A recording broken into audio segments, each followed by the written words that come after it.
ഈ സമയത്ത് പ്രത്യേകമായി ഞാൻ ഓർമ്മപ്പെടുത്തുകയാണ്. അതുകൊണ്ട് സഹോദരന്മാരെ, ഞാൻ പറഞ്ഞു വന്നത്, നമുക്കും മറ്റു പ്രസ്ഥാനങ്ങൾക്കും ഇടയിൽ തർക്കത്തിലിരിക്കുന്ന വിഷയത്തിന്റെ കാതലായ വശം തൗഹീദ് ശിർക്ക് എന്നതാണ്.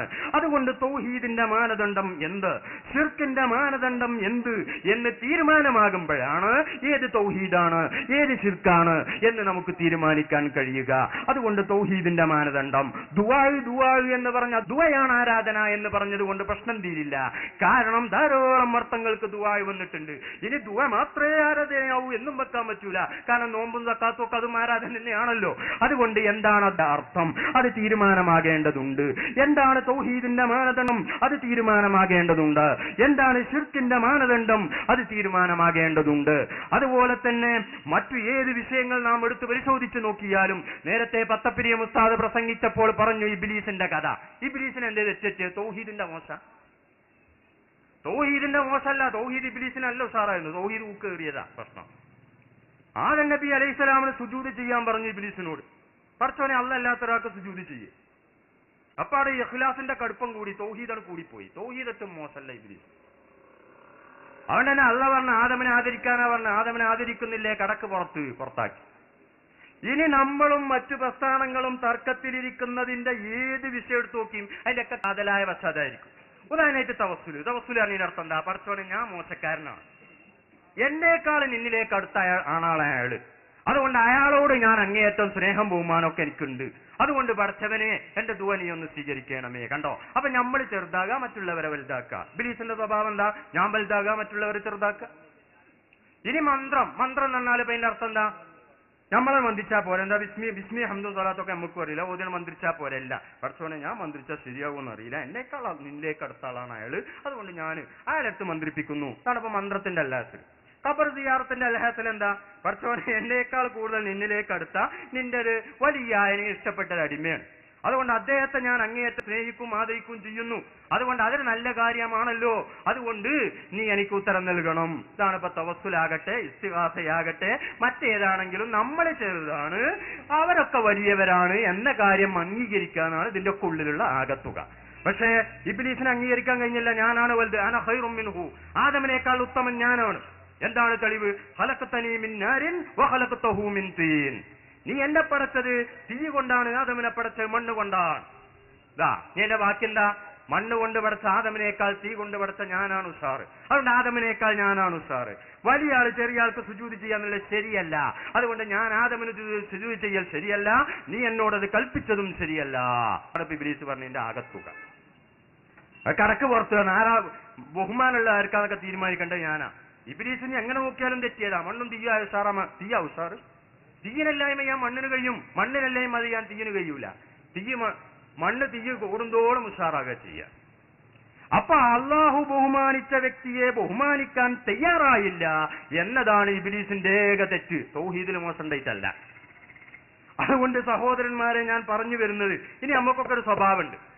സ്വഭാവം എന്താ വെച്ചാൽ, ഞങ്ങളുടെ നാട്ടിൽ ഇപ്പോൾ ഒരാൾ മുജാഹിദായി. ഞാൻ ചോദിച്ചു, എന്താണ് ഈ മുജാഹിദായത്? അയാൾ പറഞ്ഞു, ഒന്നുമല്ല, എനിക്ക് പള്ളി കമ്മിറ്റിയിലെ സ്ഥാനം കിട്ടി. മാത്രമല്ല സാമ്പത്തികമായിട്ടൊക്കെ മെച്ചം കിട്ടണമെങ്കിൽ ഇതിൽ കൂടണമെന്നോ ഇയാളെ പറഞ്ഞതാ.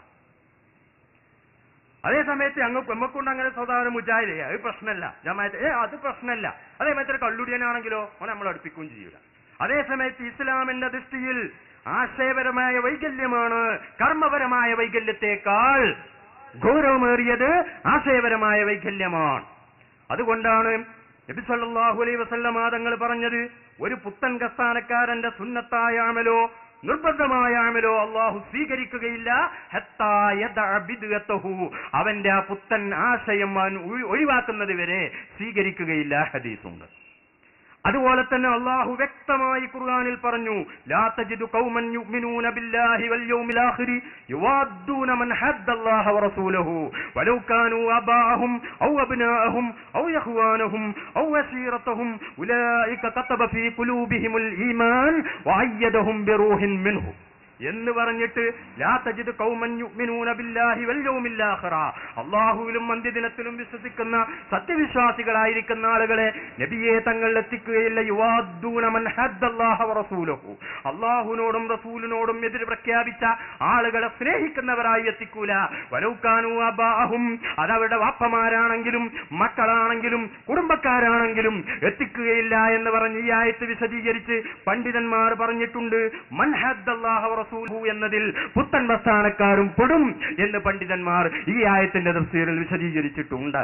അതുകൊണ്ട് ചില ആളുകൾക്ക് ഒരു സംശയം, എന്താ പോരോട് സലാം പറയാൻ പാടില്ല എന്നാണ്? എന്താ അവരൊക്കെ നിസ്കരിക്കണോലല്ലേ, നിസ്കരിക്കുന്നവരല്ലേ, നോമ്പ് പിടിക്കുന്നവരല്ലേ, ഹജ്ജിന് പോണോലല്ലേ, എന്താ പോൾക്ക് കുഴപ്പം, എന്താ സലാം പറയാൻ പാടില്ല? വലിയ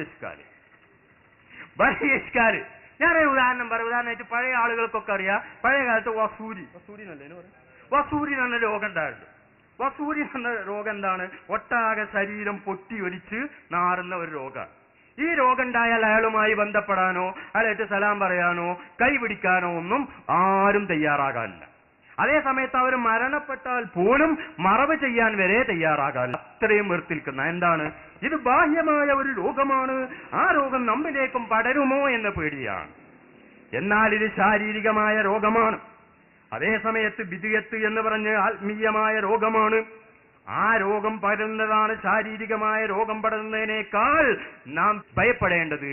അതുകൊണ്ടാണ് പരസ്പരം സ്നേഹിക്കാനുള്ള മാർഗമാണ് സലാം പറയാന്നുള്ളത്.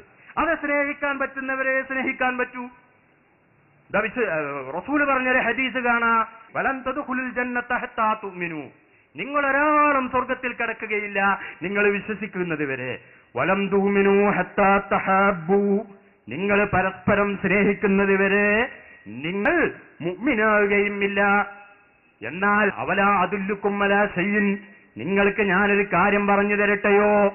ഇദാ ഫഅൽതുമൂഹു തഹാബബതും, ആ കാര്യം നിങ്ങളങ്ങ് ചെയ്തു കഴിഞ്ഞാൽ നിങ്ങൾ പരസ്പരം സ്നേഹമുള്ളവരായി തീരും. എന്താണ് ആ കാര്യം? അഫ്സുസ്സലാമ ബൈനക്കും, നിങ്ങൾ സലാം പറയണം എന്നാണ്. ഇതേ സ്നേഹം പ്രകടിപ്പിക്കാനുള്ള മാർഗമാണ് സലാം പറയൽ എന്ന് പഠിപ്പിച്ച റസൂല്. അതാ പറയുന്നു, പുത്തൻ പ്രസ്ഥാനക്കാരായിരിക്കുന്ന ആളുകൾക്ക് സലാം പാടില്ല. ഇബ്നു അസാക്കിർ റഹ്മഹുള്ള തന്റെ താരീഖ് ദിമസ്കിൽ കബീറിൽ ഉദ്ധരിച്ച ഹദീസിൽ കാണാം, മഹാനായ ശൈഖ് മുഹിയുദ്ദീൻ അബ്ദുൽ ഖാദിർ ജീലാനി റഹ്മഹുള്ള തന്റെ ഉന്നത്തിൽ പറഞ്ഞ ഹദീസിൽ കാണാം. ഞാൻ നേരത്തെ ഓതിയ ആയത്തിന്റെ തഫ്സീറുകളിലൊക്കെയും കാണാം. എന്താ കാരണം? ഇത് നമ്മുടെ ആത്മാവിന് പിടിക്കുന്ന രോഗമാണ് ബിദ്അത്ത്. അത് ശരീരത്തിന് പിടിക്കുന്ന രോഗത്തേക്കാൾ ഗൗരവമായി നാം കാണേണ്ടതുണ്ട്.